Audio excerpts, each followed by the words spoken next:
जोहार साथियों, 10वीं क्लासेस में आप सभी का स्वागत है। और आज हम लोग चेरो विद्रोह करने वाले हैं, ठीक है। और चेरो विद्रोह आपका 3 फेज या 3 चरण में हुआ था। प्रथम चरण, द्वितीय चरण और तीसरा चरण। प्रथम चरण आपका 1770 से 1771 तक हुआ था, ठीक है। और दूसरा चरण आपका 1800 से 1802 तक हुआ था, ठीक है। और तीसरा चरण 1817 में हुआ था। कुछ बुक में 1818 मिलता है, लेकिन 1818 नहीं है, यह 1817 है, ठीक है। और इसके लिए आपको जो करने वाला था, ठीक है, तो करने वाला में पहला वाला में आपके बेसिकली एक राजा बनने के लिए लड़ाई था, ठीक है। ये अंग्रेजों का विरुद्ध ऐसा आपका विद्रोह नहीं था। ये पहला चरण में आपका राजा बनने के लिए लड़ाई था। वहाँ पे 2 गुट था, ठीक है। एक है आपका चित्रजीत राय और जयनाथ सिंह का एक गुट था। चित्रजीत राय और जयनाथ सिंह का एक गुट है, और दूसरा गुट है गोपाल राय और अंग्रेजों का। गोपाल राय आपका अंग्रेजों का साथ दे रहा था, ठीक है। अभी डिटेल में आते हैं, पहले एक एक करके थोड़ा सा इंट्रोड्यूस करते हैं, फिर वहाँ पे आते हैं, ठीक है। और दूसरा चरण है आपका 1800 से 1802 में, ठीक है। और जो पलामू का इलाका है, बेसिकली चेरो वहीं पे था, ठीक है। और पलामू के इलाका में का जो ज़मींदार था वो लोग गजब का था, वैसे उनका तारीफ़ करना पड़ेगा वैसे, क्योंकि अंग्रेजी सत्ता का दबाव बहुत ज़्यादा था। उसके बावजूद वो लोग कभी दबता नहीं है। कहा 1817 या 19 तक तो दबता नहीं है। वो लोग विरोध करते ही रहा, ठीक है। और सामने अंग्रेज नहीं था, बेसिकली वहाँ का जो राजा था, चेरो राजा था, वही था। तो लेकिन उसका विरोध जरूर, और वही टैक्स उठा के अंग्रेज़ों को दे रहा था, लेकिन वो विरोध हमेशा करते रहा, ठीक है। 1815 में आके लोग राजा बदल भी देता है। यस, 1815 में स्वीकृति मिला था, 16 में बाकायदा राजा बनाया था। उसके बावजूद जो नया राजा को नहीं मानता है और वो लोग विरोध जारी रखता है। मतलब वंश बदलने के बाद भी विरोध जारी रहता है पलामू के जमींदारों का, ठीक है। तो लगातार अब पता नहीं क्यों अब मतलब वो कंट्रोल में कैसे नहीं आ रहे, तो वो नहीं पता, लेकिन वो नहीं हुए ये क्लियर है कि कंट्रोल में कोई नहीं आया वैसे, ठीक है। तो मोस्ट प्रोबेबली कि अंग्रेज लोग दूसरे जगह बिजी हों या नहीं ध्यान दे रहे हो यहाँ पे। यहाँ का राजा तो कमज़ोर था ही वैसे, जो राजा को यहाँ बैठा है गोपाल राय है या आपका चूड़ामन राय है, ये लोग कमज़ोर राजा था। एक तो ये भी हो सकता है वैसे, ठीक है। लेकिन जमींदार कंट्रोल में नहीं आता है और विरोध लगातार जारी रहता है यहाँ पे, ठीक है। और तीसरा तो ये 1817 में ये घनश्याम सिंह के विरुद्ध में होता है, ठीक है। घनश्याम सिंह अंग्रेजों के पिट्ठू था और उसके विरुद्ध में यहाँ पलामू के जमींदार लोग विद्रोह करता है, ठीक है। तब एक एक करके आते हैं इसके विद्रोहों पर। प्रथम चरण 1770 से 1771 में, 1772 1771 में हुआ है, ठीक है। यहाँ पे बेसिकली आपको 2 गुट था, एक चित्रजीत राय और जयनाथ सिंह का गुट, एक गोपाल राय और कैमक का गुट। और गोपाल राय कौन है, तो जय कृष्ण राय का पौत्र है।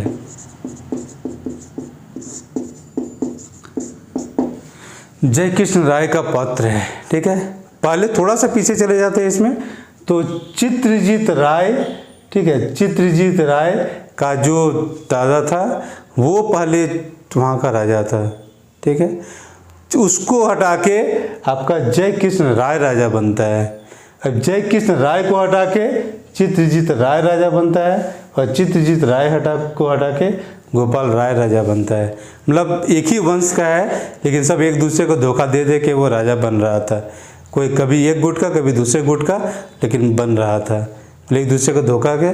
और धोखा का हाथ ये हो जाता है अंत में कि गोपाल राय को अंग्रेज़ों का मदद लेना पड़ जाता है।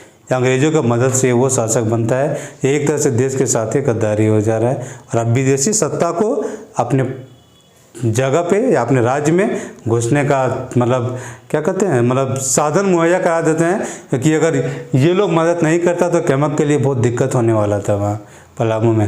या पलामू का किला बहुत मजबूत था, उसको जीतने में दिक्कत होता, लेकिन चूँकि अंदरूनी मदद था तो उसको जीतना आसान हो गया था, ठीक है। तो ये जो चित्रजीत राय को हरा के गोपाल राय कैमक के मदद से आपका शासक बना था। और शासक कब बना था, तो अप्रैल 1771 में। तो 1771 ये है, अप्रैल का कोई मतलब नहीं बनता है, ठीक है। मतलब याद रखने की कोई ज़रूरत नहीं है। 1771 में वो शासक बनता है कौन? गोपाल राय। ठीक है, तो चित्रजीत राय को हटा के, चित्रजीत राय राजा था, वो उसका दीवान था जयनाथ सिंह। ठीक है, ये दोनों को हटा के गोपाल राय आपका सत्ता में आता है वहाँ पर। ठीक है, और गोपाल राय एक कमज़ोर शासक था, बहुत अच्छे तरीके से सत्ता नहीं चला पा रहा था, और टैक्स कलेक्शन या टैक्स का जो कर का जो उगाना है वो भी वो ठीक से नहीं कर पा रहा था।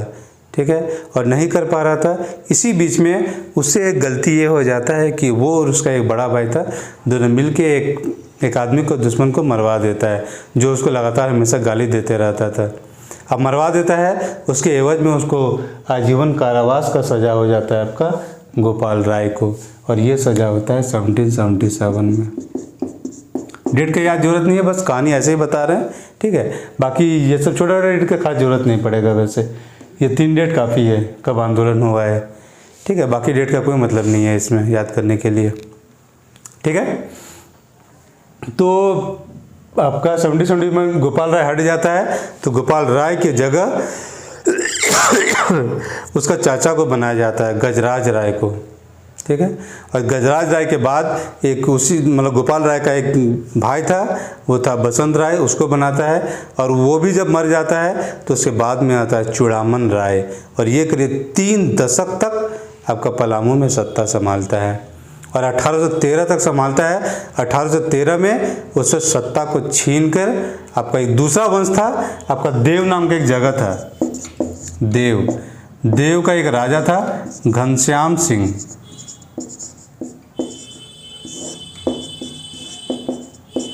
इसको सत्ता दे दिया जाता है।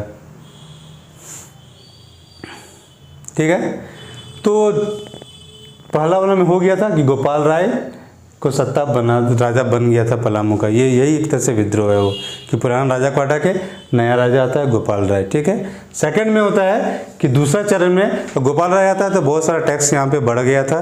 ठीक है, उसके बाद भी जो राजा लोग आते रहता है, तो गोपाल राय को तो हटा दिया 1777 में। ठीक है, फिर उसके बाद उसका चाचा आता है, फिर गोपाल राय का भाई आता है, फिर गोपाल राय का सौतेला भाई आता है, और ये सौतेला भाई है आपका चूड़ामन राय। ये ठीक है, चूड़ामन राय 3 दशक तक वहाँ पे सत्ता संभालता है।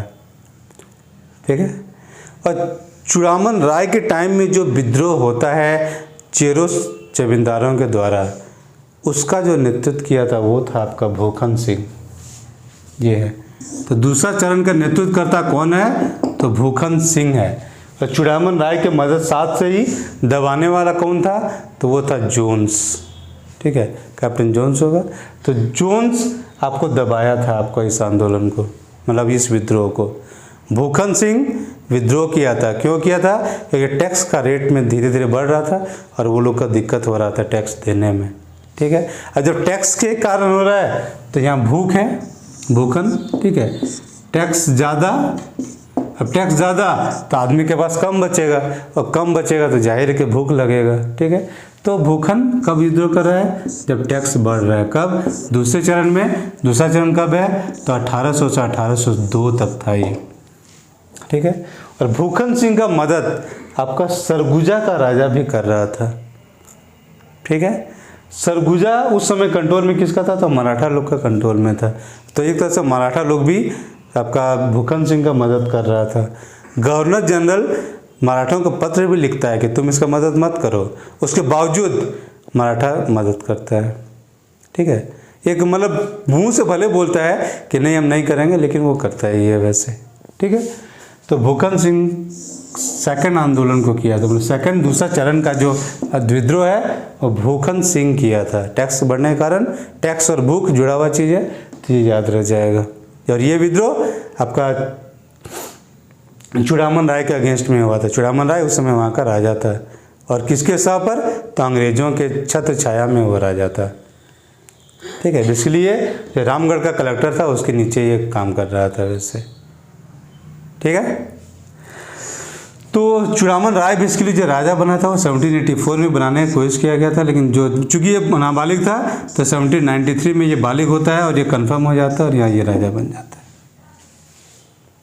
ठीक है, 1784 में, क्योंकि डाउट वाला थोड़ा इसलिए था क्योंकि जो ये बसंत राय थी, इसकी जो गोपाल राय की माँ थी वो विरोध कर रही थी, 86 तक विरोध करती है और इसलिए 88 में इसको विधिवत राजा बनाया जाता है, 1788 में चूड़ामन राय को, ठीक है, राजा बनता है। लेकिन ये क्या कहते कि एक शिव प्रसाद सिंह था, उसके छत्र छाया में रखा जाता है, वो तो काम का चीज़ नहीं है वैसे, ठीक है। काम का चीज़ यही है कि 1793 में चूड़ामन राय राजा बन जाता है और ये 1813 तक चलता है। ये चूड़ामन राय ज़बरदस्त तरीके से आपका अंग्रेज़ों का साथ देता है, भूखन सिंह को दबाने में साथ देता है, ठीक है। और जितना घाट वगैरह था उसको जब सैनिक जा रहा था तो घाटों का ये रक्षा करता था, पहला चीज़।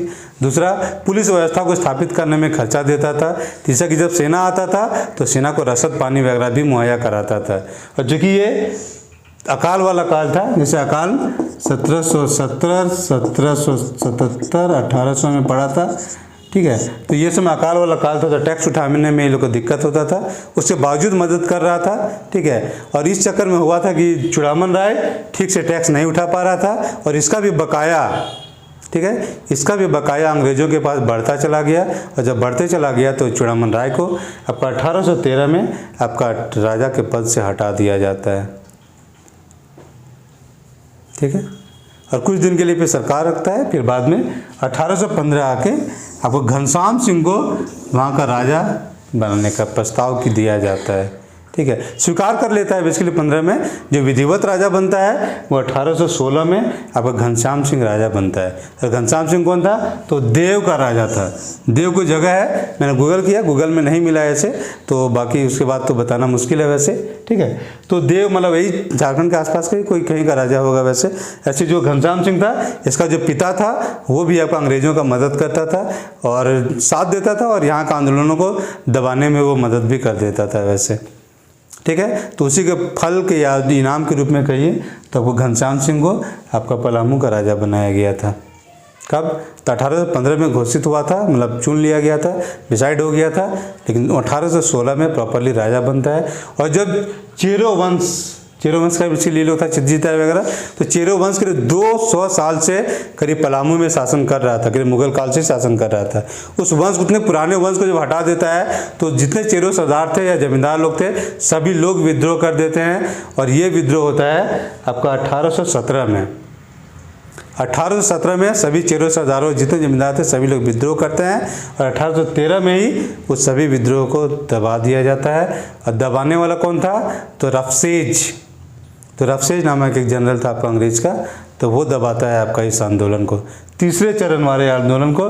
तीसरा चरण 1813 में हुआ था ये,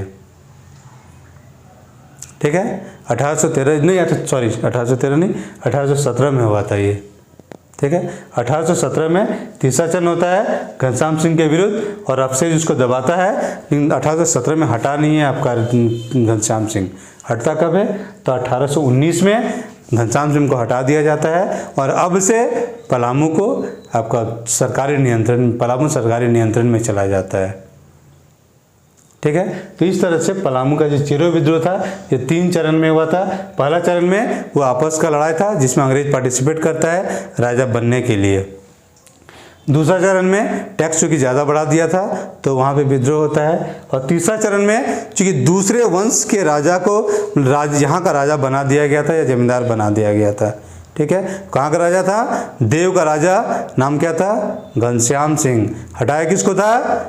चूड़ामन राय को, ठीक है। चूड़ामन राय को हटाने के बाद घनश्याम सिंह को यहाँ पलामू का राजा बना दिया गया था और इससे दिक्कत पैदा हुआ था। वहाँ का जो लोकल जमींदार जितना था सबको मतलब उसके क्या कहते हैं कि अहंकार कहिए या स्वाभिमान को चोट पहुँचा था कि जो 200 साल पुराना वंश के हटा के आप एक दूसरे वंश को लेके आ जा रहे हैं, ठीक है। उसके अलावा एक चीज़ और घनश्याम सिंह किया था कि वहाँ का राजा बनने के बाद बहुत सारे जमींदारों का नीलामी करवा के बहुत सारे जमींदारों की ज़मीन अपने पास हथियाना शुरू कर दिया था। इससे भी लोगों को दिक्कत हो रहा था, ठीक है। तो 1817 में इस घनश्याम सिंह के विरुद्ध विद्रोह होता है, लेकिन रफसेज की मदद से वो दबा देता है और बाद में 1819 में सरकारी नियंत्रण में चला जाता है, ठीक है। तो इतना ही था आपका चेरो विद्रोह में। ठीक है, मिलते हैं नेक्स्ट वीडियो में। Thank you.